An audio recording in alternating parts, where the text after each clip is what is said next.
घोषणांचा पडलाय, परंतु कमिशनखोर लोकांची छत्री एवढी मोठी आहे की त्यातून पाणी लोकांच्यापर्यंत पोहोचणार नाही। आणि त्याचं उदाहरण आता पीक विम्याच्या बाबतीतली स्टिंग ऑपरेशन बघितल्यानंतर लक्षात येईल की घोषणा होते 1 रुपयाची, परंतु तिथं 100-500 रुपये खर्च केल्याशिवाय ते या ठिकाणी मिळणार नाही, अशा पद्धतीचं वातावरण आहे।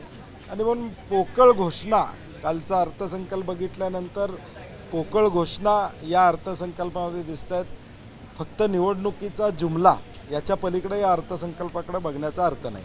ज्या पद्धतीनं महिलांसाठी जी घोषणा केली त्या बाबतीत काय सांगा तुम्ही? अनेक प्लस त्यामध्ये टाकून ठेवले। मला वाटते ज्या घोषणा झाले त्याचे GR आल्यानंतर कळेल की किती लाभ होणार आहे। वीज माफीचा, AG पंपाचा, तो सौर ऊर्जेला ॲप्लिकेबल आहे का, या सगळ्याची मला वाटते सत्यता किंवा वस्तुस्थिती ही GR आल्यानंतर कळेल। याची MERC परवानगी घेतलेली आहे का, अशा अनेक प्रश्न आहेत। आणि म्हणून आम्ही विरोधक म्हणून कालपासून भूमिका मांडतोय की हा घोषणांचा पाऊस आहे, यामध्ये तथ्य कुठलंही नाही आहे। कारण की या सगळ्या योजना पोचणार नाहीत आणि त्या व्यवस्थितरित्या लोकांच्यापर्यंत समाधान होईल अशा पोचणार नाहीत। फक्त निवडणुका तोंडासमोर ठेवून केलेल्या घोषणा आहेत। लाडकी बहीण सुरू केली, परंतु त्यामधला आलेला जो GR आहे, GR मध्ये अनेक अटी शर्ती आहेत। पाहिलं गेलं तर विधवा परित्यक्त्यांना ऑलरेडी मानधन दिलं जात आहे आणि त्यांना मानधन मात्र घेता येणार नाही। म्हणजे एका योजनेचा लाभ घेतल्यानंतर दुसऱ्या योजनेचा कोणत्याही सरकारी योजनेद्वारे लाभ घेत असल्यास 5 एकरपेक्षा शेती असल्यास लाडकी बहीण योजनेचा लाभ मिळणार नाही अशी अट नाही। आपण 5 रुपये गाईच्या दुधाच्या अनुदानाचा विषय बघितल्यानंतर आपल्याला लक्षात येईल, घोषणा झाल्यानंतर प्रत्यक्ष अंमलबजावणी व्हायला 1 महिना लागला। अंमलबजावणी झाल्यानंतर देखील हजारो शेतकऱ्यांना अनेक त्रास झाले, त्यांना अजून अनुदान मिळालेलं नाही। प्रोत्साहनपर अनुदान या शेतकऱ्यांचं या राज्यातले अजून मिळालेलं नाही। ज्यांनी कर्ज भरलेलं आहे नियमितपणे त्यांना त्या ठिकाणी मिळणार होतं, ते अजून मिळालेलं नाही। याचा अर्थ काय की प्रसिद्धीसाठी घोषणा करायच्या, अंमलबजावणीमध्ये शून्य।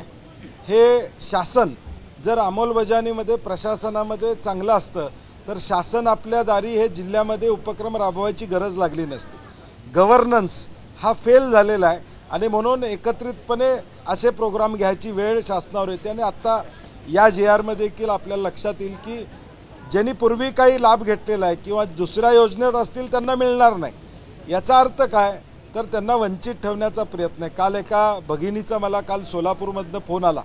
मला ती भगिनी म्हणली की ह्या साहेब योजनांपेक्षा आमची MPSCची भरती लवकर करा, शासनातल्या नोकऱ्या आम्हाला लवकर ताबडतोब त्या ठिकाणी द्या, आम्हाला अवलंबून राहावं त्या ठिकाणी लागणार नाही, आम्हाला स्वतःच्या पायावर उभं राहायची ताकद शासनानं द्यावी हे अनुदान देण्यापेक्षा, असं एका उद्विग्नेनं एका भगिनीनं मला काल फोन केला। आणि म्हणून मला वाटतं या आम्ही म्हटलं तसं या योजनांचा प्रत्यक्ष लाभ हा लोकांना मिळणार नाही, होणार नाही। 5 एकरपेक्षा जास्त जमीन, कारण आपण पाहिलं गेलं तर विदर्भ मराठवाड्यामध्ये कोरडवाहू जमीन आहे, जिथं नापीक जमीन परत मोठ्या प्रमाणावर नावावर असते। त्या योजनेत त्या शेतकऱ्यांना किंवा तिथल्या घरातल्या महिलांना मोठा फटका बसेल। हा निकष जो आहे तो हटवणं गरजेचं वाटत नाही। मी तेच म्हणलं ना, अटी आणि शर्ती एवढ्या आहेत की त्याचा लाभच मिळणार नाही। त्याचबरोबर आज नुकसान भरपाईमध्ये देखील हीच परिस्थिती आहे। NDRFचे नॉर्म असले तरी SDRFचे नॉर्म तुम्हाला बदलायला हरकत नाही। 3 हेक्टरच्या ऐवजी अजून पुढे जावा।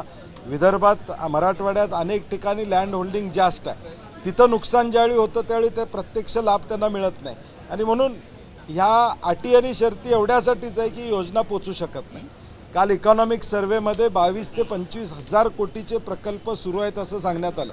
त्याला तरतुदी या बजेटमध्ये किती आहेत, त्या तरतुदीतून ते प्रकल्प पूर्ण होणार आहेत का? आणि म्हणून हे फक्त आम्ही सातत्यानं म्हणतो की निवडणुका, लोकसभेचा फटका याचा परिणाम या अर्थसंकल्पावर आहे। याच्यामध्ये एक महामार्गाचा एक महत्त्वाचा विषय, शक्तीपीठ महामार्गाचा सुद्धा एक महत्त्वाचा विषय पेंडिंग आहे।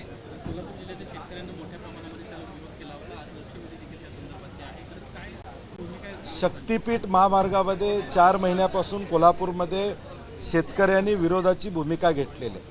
मला पहिल्यांदा स्पष्ट करायचं आहे की कोल्हापूरमध्ये नॅशनल हायवे गेला, त्याचं भूसंपादन झालं, त्याला कुठल्याही शेतकऱ्याने विरोध केला नाही।